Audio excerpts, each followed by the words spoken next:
ప్రధానంగా అల్టిమేట్గా ఏముంటుందంటే గతం నుంచి కూడా రాజశేఖర రెడ్డి గారి హయాం నుంచి కూడా తీసుకుంటే ఈ కడపని ఏ విధంగా అభివృద్ధి చేయాలా, జిల్లా హెడ్ క్వార్టర్స్ అయిన కడప నియోజకవర్గాన్ని ఏ విధంగా అభివృద్ధి చేయాలా అనే ఒక ఆలోచన, ఒక తపనతోనే ప్రతి ఒక్కరు కూడా ముందుకు రావడం జరిగింది. సరే, అన్ఫార్చునేట్గా గత ప్రభుత్వంలో చేయాలనుకున్న పనులన్నీ చేయలేకపోయినారు. అనుకుంటాం మనం, సరే ఇవి జరిగినాయి అవి జరిగినాయి బ్రహ్మాండంగా జరిగినాయి అనుకుంటాం, కానీ ఏ పని కూడా పూర్తయిన పరిస్థితులు లేవు.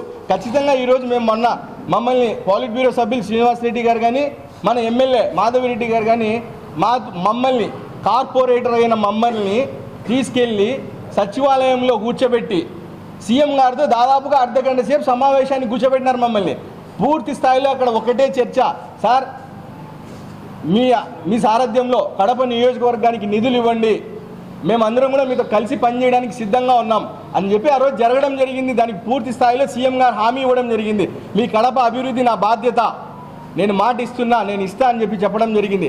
అల్టిమేట్గా ఏ పార్టీ అధికారంలో ఉన్నా ఏమున్నా కడప నియోజకవర్గం అనేది మనకి ఇంపార్టెంట్. కడప నియోజకవర్గం అభివృద్ధి చెందాలా, రాష్ట్రంలో 175 నియోజకవర్గాల్లో మన నియోజకవర్గం గొప్పగా ఉండాలని మనం ఎప్పుడైనా కోరుకుంటాం. కాబట్టి దానికి అనుగుణంగా ఈరోజు ఈ పార్టీలోకి రావడం జరిగింది. ఆశ ఏంటంటే, సరే నిజంగా ముఖ్యమంత్రి గారు వాళ్ళు అనుకున్నట్టు 2,300 కోట్ల రూపాయల అభివృద్ధి జరిగింది ఈ నియోజకవర్గంలో అనుకుంటే తీర్పు వేరే విధంగా వచ్చిండేది. ఈరోజు ప్రజలందరూ కూడా తిరస్కరించిన తర్వాత కూడా ఏదో మాయలో మేము అక్కడే ఉంటాము, మాదే సామ్రాజ్యం, మేము అనుకునేది జరుగుతుందంటే అవన్నీ జరగవు. ప్రజాక్షేత్రంలో ప్రజలే నిర్ణీతలు. మనం ఏదో అనుకుంటే జరిగిపోదు కదా. నిజంగా మీరు అభివృద్ధి చేశారంటే ఏ రోజు శ్వేతపత్రం విడుదల చేయడానికి కూడా మనం ముందుకు రాలేకపోతే. రెండోది, గుండె మీద చాలామంది మా వాళ్ళందరినీ, అంటే పాత మా మిత్రులు మా సహచరులందరినీ కూడా నేను అడుగుతా ఉన్నా, ఈ కడప నియోజకవర్గంలో ఈరోజు కొద్దిపాటి అభివృద్ధి జరిగిందనే విషయాన్ని ఒప్పుకోవాల్సిందే ఎవరైనా.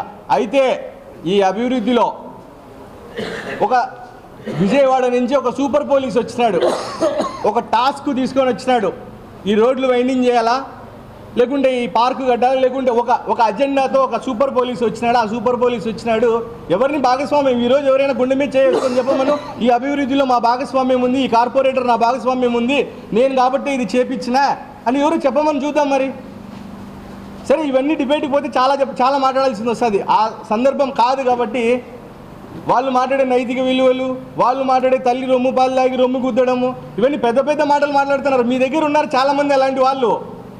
వాళ్ళని తప్పకుండా గుర్తించి మీరు రిపేర్ చేసుకోండి. మీ మీద ఆరోపణలు వస్తే, మేము బయటకు వస్తే మా మీద అవినీతి ఆరోపణలు ఉన్నాయంటున్నారు. సరే, అవినీతి ఆరోపణలు నిరూపించండి. డైరెక్ట్ మమ్మల్ని రమ్మంటే మేము వస్తాం ఎక్కడికన్నా. లేదు, మా ముందు చెప్పడానికి ఇబ్బంది అయితే మీడియా ముఖంగా బయట పెట్టండి. పలానా వాడు పలానా అవినీతికి ఆరోపణలు నిండిపోయినాడు కాబట్టి వీడు బతకలేక తెలుగుదేశం పార్టీకి పోయినాడని నిరూపించండి. మీరు తప్పేముంది? ఈరోజు వైఎస్ఆర్ కాంగ్రెస్ పార్టీని వీడి తెలుగుదేశం రావడానికి అనేక కారణాలు. ఈ రాష్ట్రంలో ఈ కడప నియోజకవర్గంలో మొట్టమొదటిసారి ఒక మహిళా ఎమ్మెల్యే గెలిపించడం జరిగింది. ఆడి వరకు బాగానే ఉండే, ఎమ్మెల్యే గెలిపించినారు, ప్రజలు తీర్పిచ్చినారు. సరే, మనం కార్పొరేటర్లుగా మేమందరం ఏ విధంగా నేను ప్రజాప్రతినిధి అనుకుంటానో, ఖచ్చితంగా అల్టిమేట్గా ఈ కడప నియోజకవర్గంలో ప్రజలందరూ కూడా మెజార్టీ ప్రజలు తెలుగుదేశం పార్టీకి ఓటేసి ఎమ్మెల్యే మాధవిరెడ్డి గారిని గెలిపించిన మాట వాస్తవమా కాదా? ఇవన్నీ కూడా మనం అంగీకరించాల్సిన విషయాలే కదా. ఇది అయిన తర్వాత జనరల్ బాడీ మీటింగ్ జరిగింది.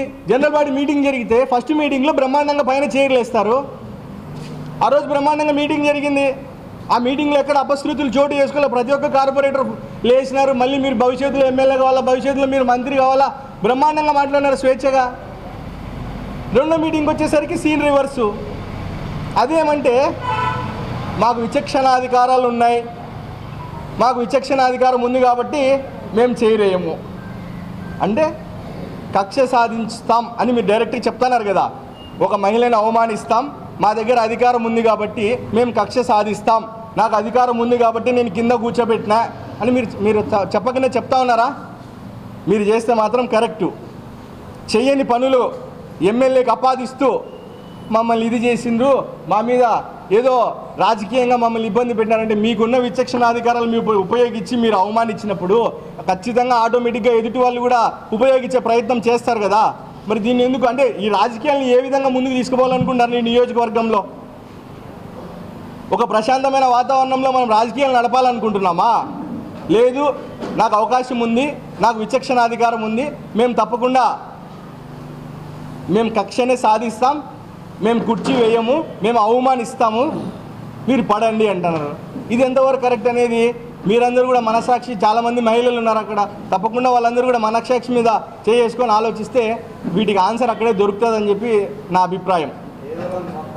రాజకీయ పార్టీ మారాలనే పరిస్థితి వస్తే రాజకీయాల నుంచి స్వచ్ఛందంగా తొలగి ప్రశాంతంగా మా పనులు మేము చేసి బ్రతుకుతాం తప్ప మళ్ళీ శరణు వేడుతూ వేరే పార్టీల కాళ్ళ దగ్గరికి పోయే పరిస్థితి ఎప్పుడు ఉండదని చెప్పి మీ ముఖంగా తెలియజేస్తూ ఉన్నాం. కడప నియోజకవర్గంలో మెజార్టీ ప్రజలందరూ కలిసి ఒక శాసనసభకు ఒక ఎమ్మెల్యేని ఎన్నుకున్నారు. ఖచ్చితంగా నా అభిప్రాయమో మీ అభిప్రాయమో వేరే అభిప్రాయమో పక్కన పెడితే ప్రజల్ని అయితే మనం ఖచ్చితంగా గౌరవించాల్సిందే కదా. గౌరవమైన స్థానంలో ఎమ్మెల్యే గారిని కూర్చోబెట్టినప్పుడు మరి మనకు వచ్చిన అభ్యంతరం ఏంది? సీటు పైన కాదు, మేము కింద వేసి అవమానిస్తామంటే ప్రజలు ఇచ్చేసినారు. ఏదైతే ఇవ్వాల్సిన ప్రజలు ఏదైతే తీర్పు ఇవ్వాల్సింది ఉందో ఆ తీర్పు ప్రజలు ఇచ్చేసినారు. ఇప్పుడు మనము ఒకవేళ చైర్ పైన వేస్తేనో కింద వేస్తేనో ఎవరో ఏదో వాల్యూ తగ్గిపోద్దంటే అది మన తప్పు. ప్రజలందరూ కూడా చూస్తూ ఉన్నారు, ప్రజలు గమనిస్తూ ఉన్నారు. నిజంగా ఇప్పుడు ఒక కొత్త సంప్రదాయం ఈ ప్రభుత్వం వచ్చింది, వీళ్ళు ఏదో బెదిరించి మమ్మల్ని కొత్త సంప్రదాయం తీసుకురమ్మన్నారంటే ఖచ్చితంగా మేము కూడా దాంతో ఏకీభవిస్తాం వాళ్ళతో పాటు. కాదు కదా, 10 సంవత్సరాలు ప్రశాంతంగా ఇద్దరు ఎమ్మెల్యేలు ఇటు సైడ్ అటు సైడ్ కూర్చున్నారు, పైన కూర్చొని చెలా ఇచ్చిన తర్వాత ఇప్పుడు ఇక్కడికి వచ్చిన తర్వాత మహిళ కాబట్టి నాకు అధికారం ఉంది కాబట్టి నేను కింద కూర్చోబెడతా అంటే ఇది ఎంతవరకు సమంజసం? మనం ఆలోచించాలి అందరం కూడా. ప్రతి ఒక్కరూ తప్పనిసరిగా యూట్యూబ్లోకి వెళ్ళి కడప వార్తను లైక్ చేయండి, సబ్స్క్రైబ్ చేయండి.